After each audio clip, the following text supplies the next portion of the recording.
Hi guys, so I'm trying something new today. I love watching bullet journal videos and it's time for me to start a new bullet journal, so I thought it might be interesting to show you how I set it up. I started bullet journaling about 3 years ago now, and I used to just bullet journal in the end of notebooks that were half filled with other things that had just extra pages that you're never going to use for anything else. I really thought that I was going to give up like in a couple months. It was just before I started my senior year of college, and I thought that as soon as classes started, I would drop it completely. But it turns out that this is a very useful system and I really enjoyed it, so I continued it and I'm here 3 years later and I don't think I'm going to be stopping anytime soon. So the journal that I've been using so far this year is one that I started at the start of 2018. It's the first actual real traditional bullet journal that I've ever used. It's the classic Leuchtturm and I felt so fancy using it. I did not want to mess up those pages at all, but after a year and a half of using it, I am like totally fine, totally comfortable. I can do whatever I want with it. And I see it more as a tool rather than having to be a masterpiece like you always see in bullet journal videos. I wish my bullet journal looked like all of those bullet journal videos, but I do not have the talent nor the time. So mine is very minimal, very basic, literally anyone can do this, but it's perfectly catered to my needs. I use it as a daily planner, both for personal life and for work. And over the years, I've gone through so many different kinds of spreads and different elements. I've had habit trackers and sleep trackers and water trackers, and I've had the different bullet journal monthly setups, and I've drawn calendar setups, and I've basically at this point pared it down to the bare minimum because I am lazy and also it's what works for me. So I'm never going to have one of those like super artsy doodled ones or a scrapbooking one because I just don't have the talent or patience for it. I can definitely appreciate them in Instagram or on YouTube, but it's just not gonna be mine. So sorry if this is a little bit boring. But I think a bullet journal is meant to be used and there are so many ways that you can use it, so I wanted to show how I use mine. So like I said, the bullet journal that I've been using for the past year and a half is a Leuchtturm, but I'm transferring into a Scribbles That Matter. I only did that because I know the pages are thicker and there will be less ghosting with my markers and my pens and everything. I'm using highlighters that are not really made for this kind of paper. They're very inky, so I end up getting a lot of ghosting. I know it has less pages, but considering I was able to use my Leuchtturm for a year and a half, I don't think that really matters for me. I don't have as many collections and fancy spreads as a lot of people do. My bullet journal is very minimal, so I don't actually need too much space. Of course, I'm using classic bullet journal tools with my Sakura Pigma Microns and my Tombow brush pens, the Fudenosuke brush pens, and a Muji gel pen. I have the Pentel brush pens, but I decided to keep my yearly setup in black because I thought it would be more classic and timeless and I wouldn't get bored of it as I might if I made anything in color. I don't own any Tombow brush pens or Zebra mild liners, though those are two things that I'm definitely looking into getting. I'm really interested in them, but I'm just not willing to spend the money at the moment. For this yearly spread, I am using a vertical layout. I'm just copying what I had from my previous bullet journal, where I basically just put the titles of the month and then a small little calendar. It's really hard to see on this video, I'm not close enough, but I have a little calendar that I wrote out for each month, and then below it I just have my list of events and appointments and everything that needs to get done within that month.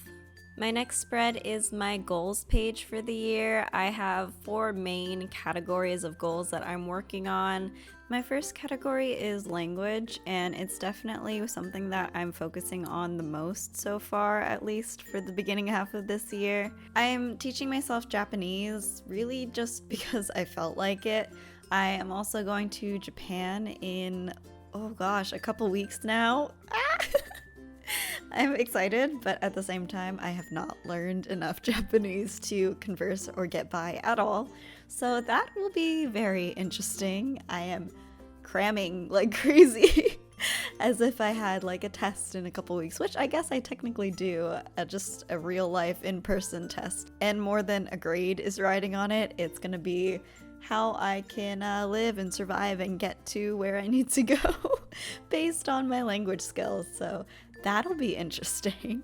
I also want to improve my Spanish. I took 4 years of Spanish in high school, and I noticed a couple years ago that it was all fading. I used to be really good at it, and I was losing it, and it was scaring me, so I decided to focus on Spanish more in the last couple years. I can understand much better than I can speak, but it's something that I'm definitely working on.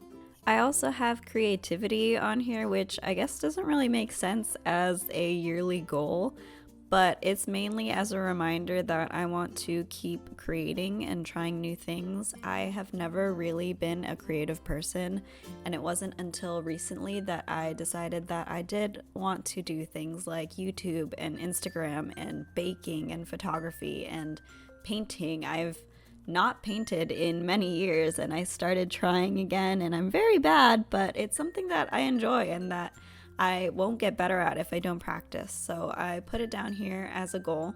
I also have a career section with one little goal, and that's to apply for a PhD program. I am currently working. I graduated a couple years ago, but I think I need to go back to school to be where I want to be in my field, so I need to do a bunch of research and take the GRE and everything and apply to various schools and hope I get into them. I still haven't done that one yet. And of course, there's fitness goals. I have never been an active person, so I am trying to change that this year, as everyone does every year. I've definitely gotten better this year. I am a lot more active than I used to be, so I'm really happy about that. And then on the bottom of the page, I'm just doing a little quote that you can't read. I didn't do any fancy lettering or anything for it because it's too long and I did not have the patience for it. But it says, ask yourself if what you're doing today will get you closer to where you want to be tomorrow.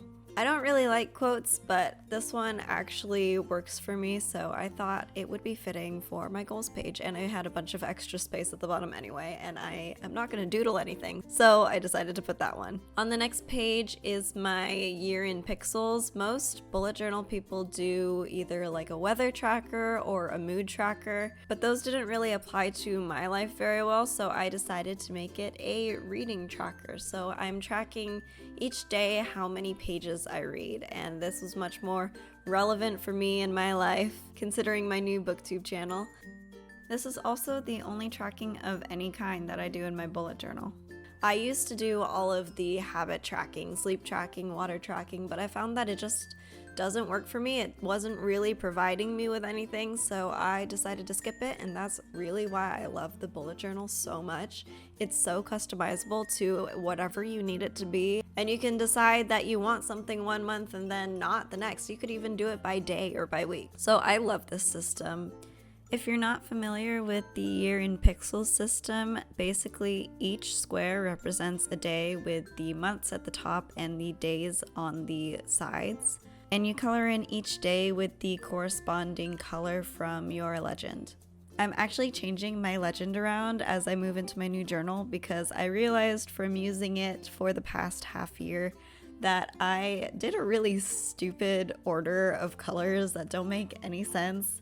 I should have had the number of pages correspond to the colors in like some sort of way, having it go from lightest to darkest, or at least in some sort of logical order, and I didn't do that and it was bothering me. So now that I have a chance to start over again, I am putting it in a more reasonable order. At this point, the camera stopped recording and I lost all of the footage for the rest of my setup. So I'm just quickly flipping through it here. You can see I finished copying over my year in pixels, and then I moved on to my video ideas and gift ideas spread. I always keep a gift ideas spread around because I find that I think of gift ideas like randomly throughout the year, and then I'll completely forget them by the time it comes to like the holidays or birthdays. So I want to keep a safe space to put all of those ideas down, and then I can go back to them when I need them. The video ideas spread is obviously new because I just started my booktube channel a little while ago, and I figured it would come in handy. And then that's literally it for my yearly pages, and I move straight into my monthly pages for June, which are also very minimal. I don't do anything for the title page. Sometimes I do. There are times when I'll do a big like lettering piece or I'll doodle something, but I didn't do that this time. And I also don't have a lot of monthly pages either. I just make a giant brain dump page where I can put all of my thoughts or tasks or ideas. I plan for vacations sometimes on them. It's basically just a piece of scrap paper that I am not going to lose. And then I go into my first weekly. This layout is something that I have done for a while now. It's pretty much what I do every week unless I'm feeling very bored and decide to switch it up, but for the most part I mainly stick to this. I have 7 boxes on the left side for each day of the week, and that's where I put any day-related tasks or appointments or events that are specific throughout the week. On the right side, I have a big bar split into 3 sections for a personal to-do list, a work to-do list, and a meals list. So I put all of my weekly tasks that don't really have a specific day that they need to be done onto these massive lists. And for the meal section, I just put which meals I'm planning to cook for the week. And then the whole middle section is just for my daily to-do list. I write everything on a day-by-day basis so I can use as little or as much space as I need for each particular day, and I found that that really works for me. And that's literally it. My very simple, very basic, I guess minimal you could call it. That sounds more aesthetic than it is. It's just me being lazy. But it's my bullet journal and I really enjoy it. So this is the final flip through, and I hope you found this interesting. I don't know. I don't really know what I'm doing. I love watching bullet journal videos, but I don't know how to do them myself. And that definitely shows because this was a hot mess of a video. This turned out to be much harder than I was anticipating, and I have so much respect for bullet journal YouTubers now. Not that I didn't before, they are all incredible and they make such amazing things that I could never hope to make in my life. I'm definitely an amateur, but I enjoy bullet journaling, and I really enjoyed making this video despite all of the challenges. Bye!